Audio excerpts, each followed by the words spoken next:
Hello বন্ধুরা, আজকে আমি তোমাদের সামনে একটা ছোট্ট ব্লগ নিয়ে চলে এসেছি। হ্যাঁ, খুবই ছোট্ট হয়েছে, 3 মিনিট প্রায়। তো আজকে সকালবেলা ঘুম থেকে উঠে দেখো চা নিয়ে বসে পড়েছি। এটা হলো রবিবারের ভিডিও। আমরা দুজনেই চাটা খেয়ে নিলাম টিভি দেখতে দেখতে। তারপরে রান্নাবান্না চাপিয়ে দিয়েছি। দেখো এখানে লাল নোটে শাক এনেছিলাম, লাল নোটে না সবুজ হয়ে গেছে জলে ভাপানোর পরেই, মানে গরম জলে ভাপানোর পরে।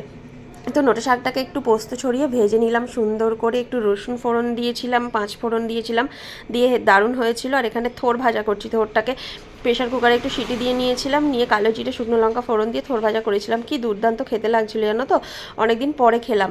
আর এখানে দেখো চিকেন আনা হয়েছে, সলিডটা আলাদা করে রেখেছি, আর বাকি যে হাড়ের পিসগুলো সেগুলো আলাদা করে রেখেছি।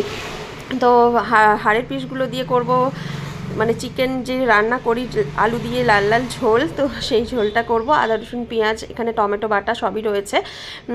তো এটা দিয়ে এখন আমি ক্যাপসিকামও ছিল একটা, ক্যাপসিকামও দিয়ে দিলাম, দিয়ে এখন পেঁয়াজটাকে ভাজা করছি। গোটা গরম মশলা ফোড়নে দিয়েছি।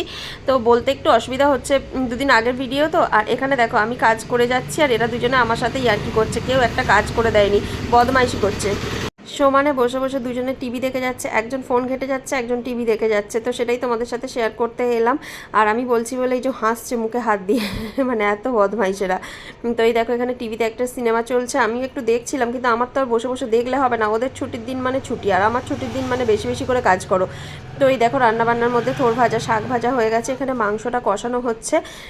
দারুণ হয়েছিল জানো তো মাংসটা, কি সুন্দর খেতে হয়েছিল। সুন্দর করে আদা রসুন পেঁয়াজ দিয়ে কষিয়েছি। আর ঝাল আমি খুব বেশি দিই না, কারণ আমরা খুব একটা ঝাল খাই না। তো কষা কষা তো করিনি, করেছিলাম হচ্ছে লাল লাল ঝোল। আর আমাদের সোনাই ভেবেছে এটা খাসির মাংস, তাই আলাদা করে করছি। সলিড মাংস চিকেনের এনেছি, ওর জন্য করব সেটাও ভেবেছে, ওই জন্য না আসছিল না রান্নাঘরে। মানে এতটাই মানে ও চেনে না, জিনিস চেনে না, সেই কারণে। সলিড চিকেনগুলো কেন তুলে রেখেছি জানো, ওটা দিয়ে করব চিলি চিকেন, সেটা শুধুমাত্র ওর জন্যই করব। আর এই দেখো আমি এদিকে রেডি করেও ফেলেছি। চিকেনগুলো দেখো পকোড়ার মতো করে সুন্দর করে ভেজে তুলে নিচ্ছি, কারণ চিলি চিকেন করতে গেলে তো আগে ভেজে নিতে হবে। এদিকে সসটা গুলে রেখে দিয়েছি, এখানে একটু আদা রসুন কুচিয়ে রেখেছি তারপরে। আর এদিকে ক্যাপসিকাম আর পেঁয়াজও রেখেছি, পাপড়িগুলো ছাড়িয়ে ক্যাপসিকাম কুচি। আর ও এই সময় এসেছে, এসে বলছে ও মা তুমি চিলি চিকেন করছো, আমি তো জানিই না। তো বললাম হ্যাঁ। তো ওগুলো ঢাকা দিয়ে রাখা ছিল, তো ও ইনগ্রিডিয়েন্টসগুলো সব দেখতে পেলে না বুঝে যেত যে চিলি চিকেন হবে, কিছু দেখতে পাইনি, সব ঢাকা দেওয়া ছিল। আর এই দেখো আমার চিলি চিকেন প্রায় রেডি হয়ে গেছে, সুন্দর করে রেডি করে নিয়েছি। আর খেতে না দুর্দান্ত হয়েছিল, ও খেতে খুব ভালোবাসে, ওকে চিলি চিকেন দিলে ওরা আর কিচ্ছু চাই না। আর এই মাংস ও হাত দিয়েও দেখেনি।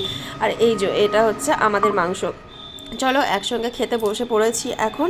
আর ভিডিওটা বেশি বড় করিনি জানো তো, বড় করিনি বলতে আমি করতে ভুলেই গেছি, মানে শুধু এইটুকুই ভিডিও করেছিলাম। তো চলো এখন তিনজনে মিলে একসাথে খেতে বসে পড়েছি, আর ও শুধু চিলি চিকেন নিয়ে খাচ্ছে আর আমরা এইসব দিয়ে। চলো টাটা।